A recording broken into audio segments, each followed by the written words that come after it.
Abraçar com amor a sua criança interior. Algo dentro de nós continua inteiro, tem ainda a capacidade da alegria, do entusiasmo, do interesse e da curiosidade. Uma criança eterna que reside dentro de nós e que luta para sobreviver às iniquidades da vida. Esta criança está presente na nossa capacidade criativa, aparece em nossa imaginação, arte, representa o que há de mais divino, puro e singelo dentro de nós. Vamos falar sobre isso? A criança interior fala sobre esperança, crença, futuro, descoberta, espontaneidade e, sobretudo, alegria. A leveza que muitas vezes nos escapa das mãos como adultos que nos tornamos, pelas muitas dores e cicatrizes que se acumulam ao longo da vida em nossas mentes e corações. Picasso já dizia que demorou 70 anos para pintar como uma criança. Ele fala sobre sua pintura e o momento em que reassumiu a criatividade. Ao observar desenhos infantis, vislumbrou que a real criatividade é aquela na qual o artista faz a catarse do momento da inspiração e não dá retoques na construção artística obtida. A criança deixa as desproporções permanecerem em sua pintura, retratando com nitidez seus sentimentos e visão de mundo. Nós, adultos, temos temor da simplicidade e da crítica pela quebra de padrões estéticos do que seria belo e perfeito. Por isso, o adulto se arma, coloca censura de sentinela e oprime suas emoções.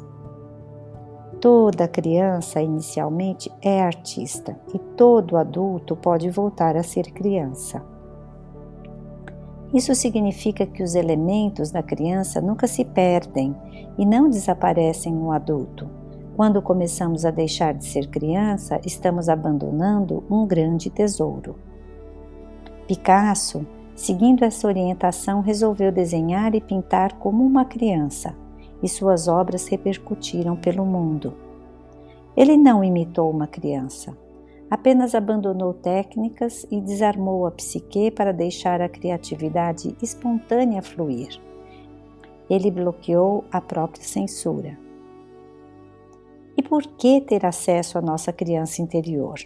Para Jung, ela é a alma de uma pessoa, é a imagem primordial do self, o cerne do ser individual. Manter a criança ativa trará a sensação de segurança, de proteção, de amor, confiança e fé. Quando iniciamos a jornada, certamente somos forçados à adaptação social e precisamos nos identificar com um externo que racionaliza, normatiza, pune e cobra pensamentos, sentimentos, atitudes aceitáveis, a ponto de, às vezes, obscurecer a autenticidade da criança interior. Quando amadurecemos, às vezes endurecemos. E nem sempre conseguimos reconhecer a criança como uma fonte de luz, às vezes de sombras em nossas escolhas e motivações.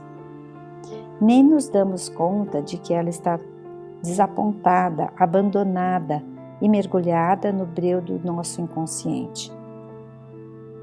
Entretanto, ela se manifesta assim e permeia todas as nossas escolhas e caminhos. Nem todos tivemos a felicidade de ter uma infância livre, prazerosa e segura. Às vezes, a criança interior é apenas um ser ferido, alguém que sofreu e que preferimos não reconhecer, porque pensar sobre ela nos causa dor e constatamos a vulnerabilidade da sua condição.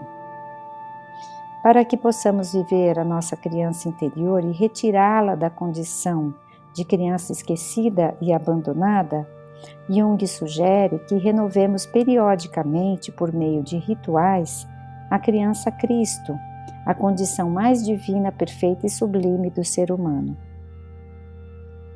Assim, um encontro com o divino em nós recupera a criança ferida. Quando nos conectamos com o divino, muitas vezes experimentamos um profundo senso de aceitação e compaixão por nós mesmos. Essa aceitação pode ajudar a nossa criança ferida a sentir-se amada e digna de cuidados. Encontramos assim a cura espiritual ao reconhecer que somos parte de algo maior, desenvolvendo autoestima, um senso de paz interior e serenidade. E isso nos coloca no lugar da felicidade. Agora, ao ler ou simplesmente ouvir o poema do Menino Jesus, faça um exercício de contato com a criança interna, movendo-se na direção da esperança, da luz e da renovação. Num meio-dia de fim de primavera, tive um sonho como uma fotografia. Vi Jesus Cristo descer à terra. Veio pela encosta de um monte. Tornado outra vez menino, a correr e rolar-se pela erva e a arrancar flores para as deitar fora, e a rir de modo a ouvir-se de longe. Tinha fugido do céu, era nosso demais para fingir de segunda pessoa da Trindade. Um dia que Deus estava a dormir e o Espírito Santo estava a voar, ele foi à caixa dos milagres e roubou 3. Com o primeiro, fez que ninguém soubesse que ele tinha fugido. Com o segundo, criou-se eternamente humano e menino. E com o terceiro, criou um Cristo eternamente na cruz e deixou-o pregado na cruz que há no céu e serve de modelo às outras. Depois fugiu para o sol e desceu no primeiro raio que apanhou. Hoje vive na minha aldeia comigo. É uma criança bonita, de riso natural, limpa o nariz com o braço direito, chapinha nas poças de água. Colhe as flores e gosta delas, e esquece-as. Atira pedra aos burros, rouba a fruta dos pomares e foge a chorar e a gritar dos cães.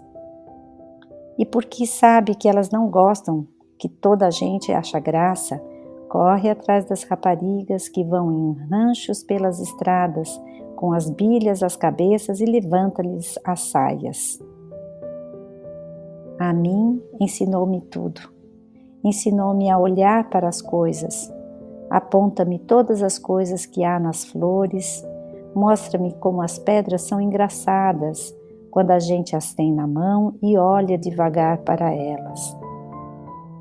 Ele mora comigo na minha casa, a meio do outeiro.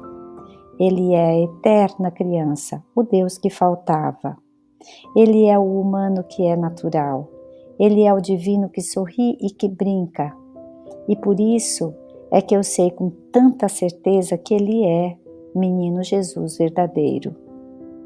E a criança tão humana que é divina é esta cotidiana vida de poeta, e é porque ele anda sempre comigo que eu sou poeta sempre, e que o meu mínimo olhar me enche de sensação, e o mais pequeno som, seja do que for, parece falar comigo. A criança nova que habita onde eu vivo, dá-me uma mão a mim e a outra a tudo que existe. E assim vamos os 3 pelo caminho que houver, saltando e cantando e rindo e gozando o nosso segredo comum, que é saber por toda parte que não há mistério no mundo e que tudo vale a pena. A criança eterna acompanha-me sempre. A direção do meu olhar é o seu dedo apontado. O meu ouvido atento alegremente a todos os sons são as cócegas que ele me faz, brincando nas orelhas. Damo-nos tão bem um com o outro na companhia de tudo, que nunca pensamos um no outro, mas vivemos juntos e 2, com um acordo íntimo, como a mão direita e a esquerda. Ao anoitecer, brincamos as 5 pedrinhas no degrau da porta de casa. Depois, eu conto-lhe histórias das coisas só dos homens, e ele sorri porque tudo é incrível, ri dos reis e dos que não são reis. e tem pena de ouvir falar das guerras e dos comércios. Depois ele adormece e eu deito-o. Levo-o ao colo para dentro de casa e deito-o, despindo-o lentamente e como seguindo um ritual muito limpo e todo materno até ele estar nu. Ele dorme dentro da minha alma e às vezes acorda de noite e brinca com os meus sonhos. Quando eu morrer, filhinho, seja eu a criança, o mais pequeno, pega-me tu ao colo e leva-me para dentro da tua casa. Despe meu ser cansado e humano e deita-me na tua cama. E conta-me histórias caso eu acorde para eu tornar a adormecer. E dá-me sonhos teus para eu brincar, até que nasça qualquer dia que tu sabes qual é. Esta é a história do meu menino Jesus. Por que razão que se perceba não há de ser ela mais verdadeira que tudo quanto os filósofos pensam e tudo quanto as religiões ensinam? A criança é que conhece o segredo primordial da natureza. Sejamos assim sempre gratos pelos momentos e memórias da nossa história. Que em nosso coração permaneça um sentimento de gratidão pelas experiências e por todos que nos tornaram quem somos hoje. Que seja profundo e curativo o seu amoroso abraço na reparação e superação de suas feridas. Que finalmente renasça em seu coração a criança crística, protegida pelo divino em Deus e na figura amorosa da Virgem Maria.